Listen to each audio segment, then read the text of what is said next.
Hey friends, and welcome. This is Dr. Heather coming to you live from Ask Dr. Heather. I'm actually coming to you live from Overland Park, Kansas. If you're brand new to Ask Dr. Heather, welcome, welcome, welcome. This is a place where you can actually ask questions that you have about current health topic, fitness topic, maybe you need some cooking tips, things that maybe you're a little bit confused about what's happening on in the nutrition or health and wellness world, which there seems to be a lot of misunderstanding and chaos going on right now. But we generally kind of keep it very simple, help you kind of muddle through all of the chaos or noise going on out there and help you really understand what simple science is going on and maybe give you some tools or some tricks or some hacks, health hacks I like to call them, that can help you maybe better understand how you can actually achieve the health that you want. So as you're joining on, let me know where you're joining from. I'm coming here from Overland Park, Kansas, right in between Kansas City, Kansas, Kansas City, Missouri. I've been practicing alongside my husband for a little bit over 22 years at Cardin Center for Wellness. So hopefully you guys like the topic. I've been getting a lot of questions about this topic, so I'm going to talk about it. Justin, number one, as always, Justin and Mike are generally pretty quick to jump on, so thanks for joining me. Lisa, thanks for joining me. So we're going to talk about being the boss. How about this? I got this sent today, so very many thanks, Jesse, for this. Boss babe. Yes, we all are the boss, so we're going to talk about being the boss. Then we're going to talk about ways to get in ketosis without doing the ketogenic diet. That's what I said, Justin. Yes, we're going to talk about ways to get in ketosis without doing the ketogenic diet. So stay tuned. But first, we're going to talk about being the boss. This has to do with a little bit about what we talked about last night, because I got a little bit of feedback, a little bit of talk back. We talked about being the boss. So, for example, when you sit down to dinner, you're the person who puts a food on your plate, or maybe your food's pre-plated for you. You get to choose if you eat it all. You get to choose if you eat some of it. You get to make that choice. You also get to choose what time of day that you eat. You get to choose if you're going to wake up happy. You get to choose how you respond to the weather, whether it's rainy and you want to go be a little kid and jump in the puddles, or if you want to go, oh, I don't like the rain, or yay, I don't have to water my flowers today. So I would love and challenge everyone to start being the boss of their emotions, boss of their attitude, boss of gratitude, and boss of their food. I know I talk about food all the time because I am a super foodie, because we know we need three major things. Number one, we need to breathe. So we need to start being the boss of our breath. Breathe deeper and breathe slower, because we can only go a few minutes without oxygen. It's that important. We know we also need water. We can only go about 3 days without water. It's that important. And 79% of us are dehydrated before we even wake up in the morning. So drink more water. Thirdly, we need energy to run our body on. We have two forms of energy, as you all know. We have glucose or ketones. We know that ketones are the far superior source of fuel, because ketones deliver more oxygen. They deliver more fuel per molecule than glucose. Somebody said, what does that mean? You say it all the time. Well, if this was a glucose molecule, I didn't draw one out. I was going to do pens. And if this was a ketone molecule and we had 1 and 1, then we know that the ketone molecule delivers 3 molecules of ATP, which is like gasoline. And we know the glucose only delivers 2 to the mitochondria. So it delivers it to the cell of the body. The mitochondria is found in the cell. We're talking about oxygen. We know that the ketone delivers about 38% more oxygen per unit. So when we talk about glucose versus ketone, you get about 38% more oxygen, much more fuel efficient. So we're talking about being the boss of things. People are like, oh, I had to eat the bread, it was on my plate. I had to take one bite of the pie because it was. You don't have to eat anything that's on your plate. You can actually choose not to eat, but you do need to breathe. You do need to drink water. You do need to sleep, and the quality of sleep that you get, or how you create your sleep hygiene, or how much water you drink, you get to be the boss of that. Sorry, I got this for a present today, so I thought I just had to use it. And last night I talked about, choosing when you eat, choosing what you eat. You do get to be the boss of that. And when you start making better choices about your food, better choices about your words that you use, better choices about how you respond to things, and that all happens when you start calming down your nervous system, you get to be the boss of that. So, and Lori, I'm going to come back and read questions. Oftentimes I get way straight off, so I want to stay on my point, and I really want to come back and answer your questions. So thank you for sharing comments. Thank you for sharing highs and likes. And again, as you're joining me, let me know where you're joining me from. If you're watching on replay, put like a sunflower down, because I'm from Kansas, a sunflower state. But I'm going to get to my point here, which is, How do you make ketones if you're not on a ketogenic diet? I've taught the ketogenic diet for a very long time. I've myself been on the ketogenic diet, and this is before the company Prove It. If you're not familiar, Prove It is the only company in the world that makes the only bioidentical, pure therapeutic exogenous ketone. I have one of the older versions here. I don't even have the new one because I wasn't going to talk about it. But they're the only one that makes the world's pure therapeutic exogenous ketone. So we're not talking about exogenous ketones tonight. We're going to talk about how your body can actually make ketones when you're not on a ketogenic diet.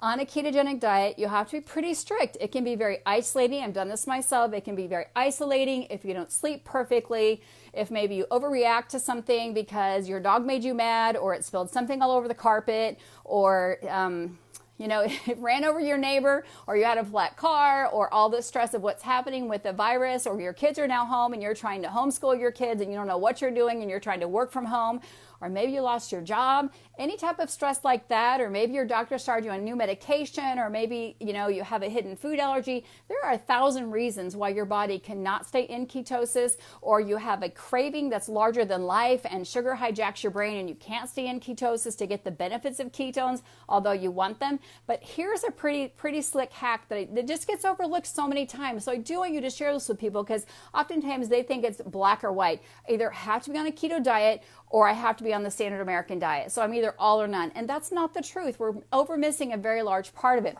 which is called intermittent fasting. I know everyone talks about it. You think you know what it is, but are you doing it right to maximize the benefits? So everyone repeat after me. Here we go, guys.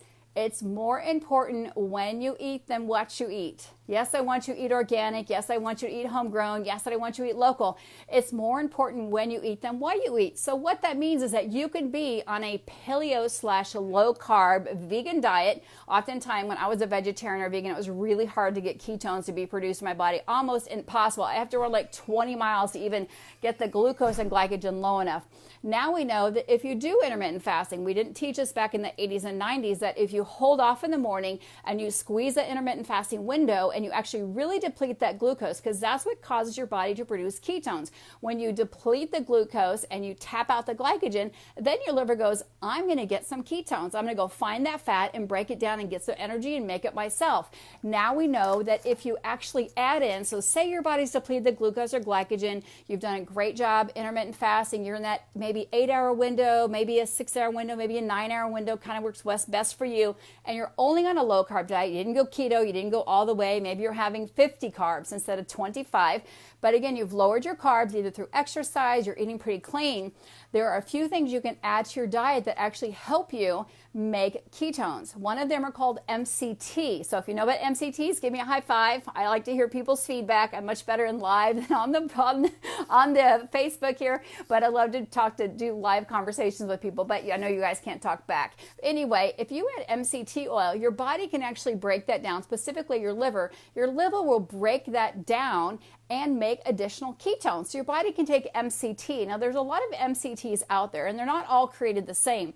MCT just means medium chain triglyceride. So there can be C8, and C8 is actually caprylic acid. It's what you find in a lot of the ones in the grocery store. There's also called capric acid, which is C10, which means there's 10 carbons in a row. C8 means there's 8 carbons in a row.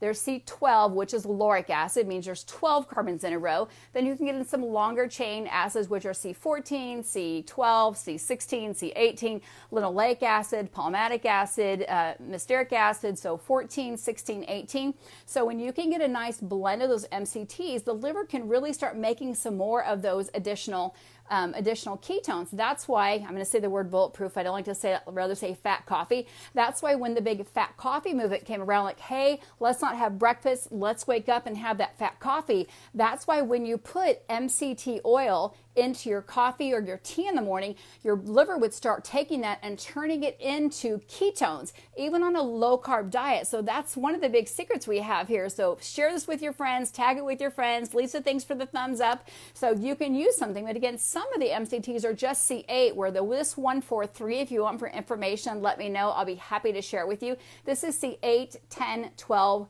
14, 16, and 18. Plus it has lauric acid in it. which I just said, plus it has phosphatidylcholine, plus it has, which actually makes a healthy cell layer with it.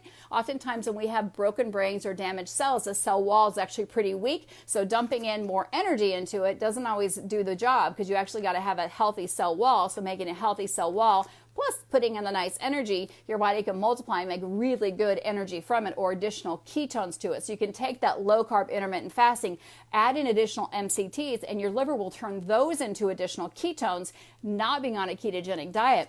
You can also use, and I love this Keto Cream, the same principle. Say you've been fasting most of the day, and the evening you want to go into ketosis. There's a lot of great science showing that when your brain is in ketosis or your body's in ketosis, when you go to bed, you get a much better restful night, because we know our body rest repairs when you're sleeping and restores that cortisol or hormone level. So when you're doing things like coconut powder, MCT powder, those amazing type of blends of things can also turn those MCT powder, coconut powder into additional ketones. So you can do that with cod liver oil, you can do it with MCT powder. This is a blend of coconut powder, a blend of MCT powder. I know this is out of stock right now, but if you want to know how to get it, message me privately and I'll get you on a waiting list, because it is sold out right now. But this is a powder, so this is a liquid form. People ask me the difference. This is a liquid form of it, so it's MCT, but this is C8, 8, 10, 12, 14, 16, 18. So it's a medium chain and a long chain. So you're getting a blend of all those. The liver can turn those into pretty quick energy, into additional beta-hydroxybutyrate ketone bodies,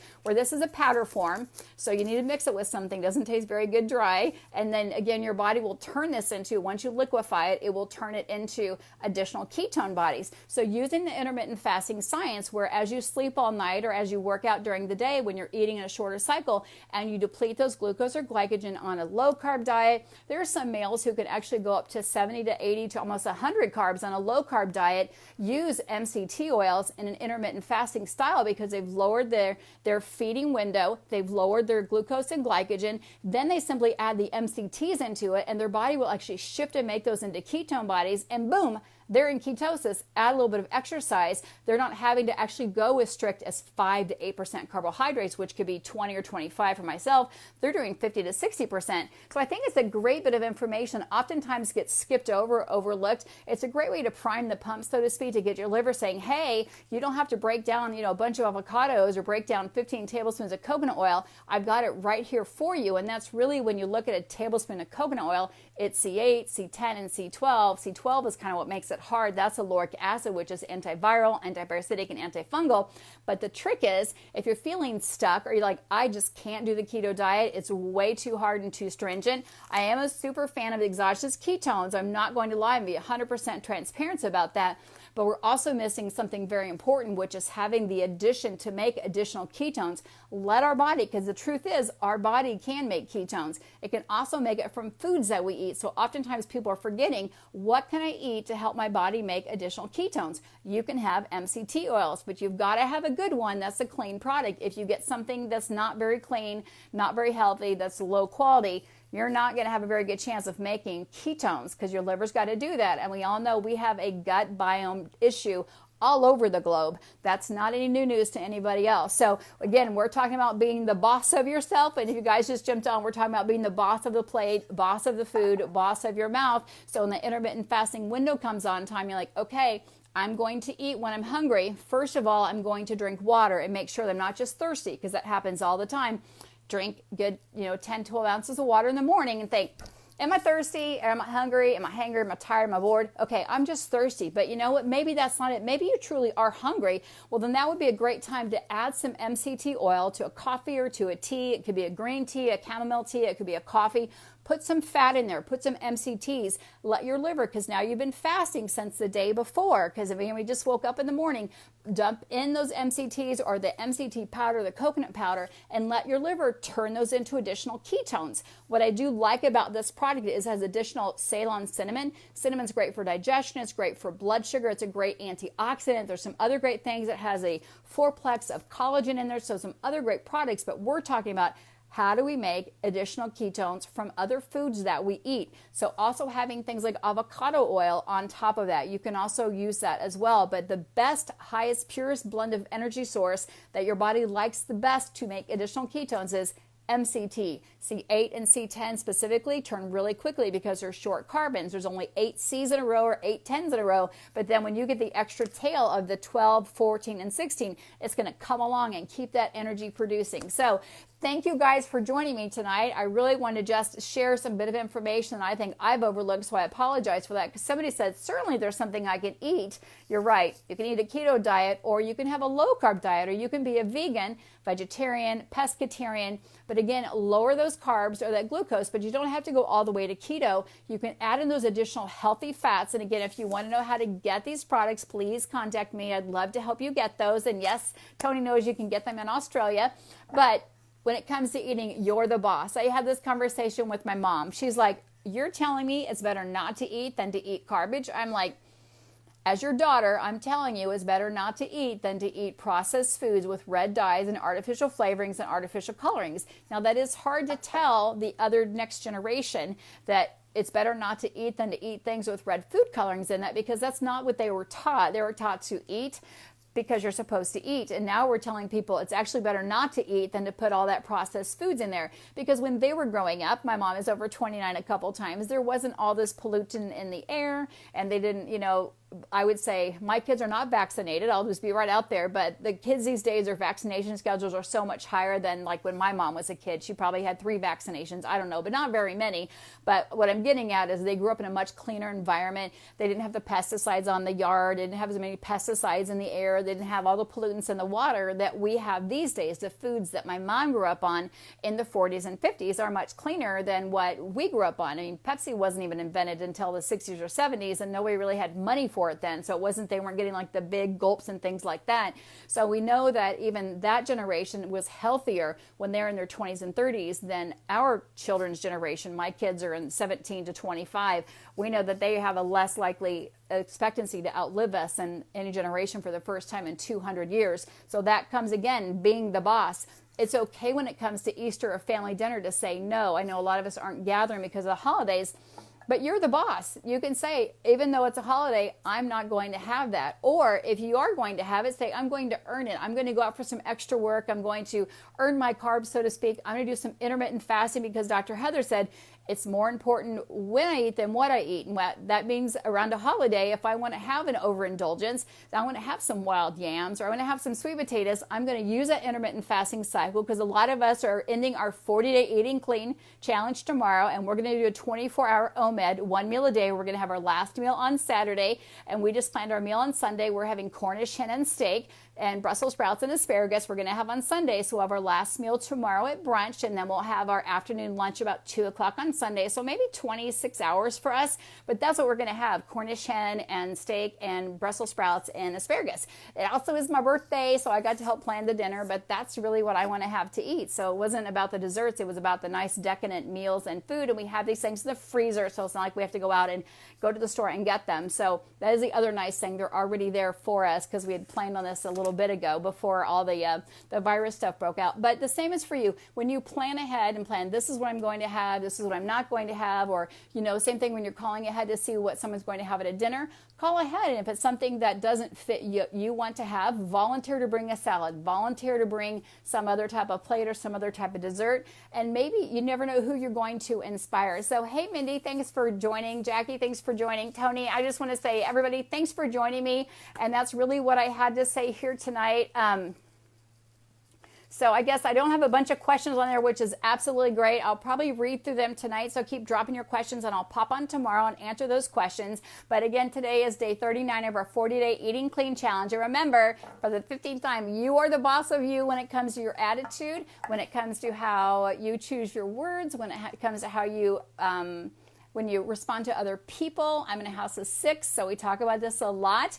How you respond can actually change the whole atmosphere of the whole entire house or your workplace or the people around you. I know a lot of us are not in workplaces right now, but you see these people cheering for healthcare providers as they come and think what that does for their day, or think what that does for, teachers are sitting behind a screen, but a kid's cheering and they're seeing on Zoom, so everyone's excited to be there. So, your one smile can change and create a whole ripple effect down down the road. The same thing happens in your house. Even if you're a house of 2 or 3, when you walk in with a smile, you walk in with an attitude, you walk in with a funny face or a funny hat, you can change the whole positivity and crank that up. So I do challenge you to turn up the positivity right now, because there does seem to be a little bit of the ups and downs going on right now, especially because it is a holiday. We're coming around graduation time and prom time. I have a senior in high school.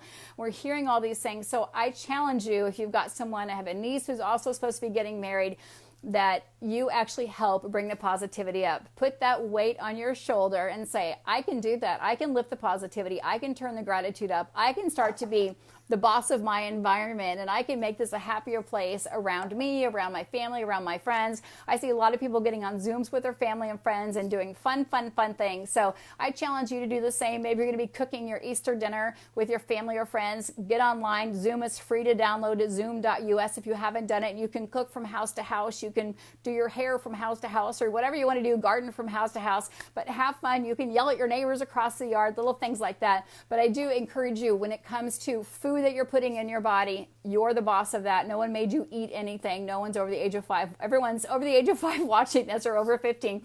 And seriously, look at your attitude. Write that down. We talk all the time about journaling. I got a brand new journal out starting April 1st or April 2nd was my brand new journal, because my amputation was April 2nd last year. So I started a brand new journal on my ampuversary. So find something that's maybe an anniversary for you. Maybe you had a big weight loss goal. Maybe you wanted to restart something. Then find something to start journaling about. Maybe it's a new home for you. Maybe it's a new job. Maybe it's a new transition. Maybe it's something else going on that relates to the virus. Maybe it's a health issue. But write something down. Maybe it's been someone getting married or someone other. Just find something to start journaling about. And it can be just something very small. But when that starts flowing, amazing things can start to happen. So again, hopefully I brought some value to your day, some education to your day. Keep dropping your questions down below. If you're on my 10-day Keto Kickstart Challenge, which I know a couple people on here are, don't forget to check in tonight. Today is day 2 of our 10-day accountability. So go over there and check in, because I think it just got dropped, because 7 o'clock is our accountability check-in. So don't forget about that. And remember, if you're on our 40-day cleaning challenge, do not forget to check in. Say, hey, here, I know Justin's been checking in pretty good. Mike has been checking in. Lisa's been checking in. So I'm keeping track, and I know who you know that I've been checking in on you. So you guys have an amazing day. It's great to see you. Last thing, we did sell out of all of the peach strawberry ketones, but they are going to make a new batch. So if you got sold out before I actually got it posted, I'm so sorry about that, but I hear they are going to make some more, so keep your notifications on. I'll let you know as soon as they get some more made. It was an amazing flavor, and it sold out in just a few hours. So you guys have a great day, and I'll be seeing you tomorrow.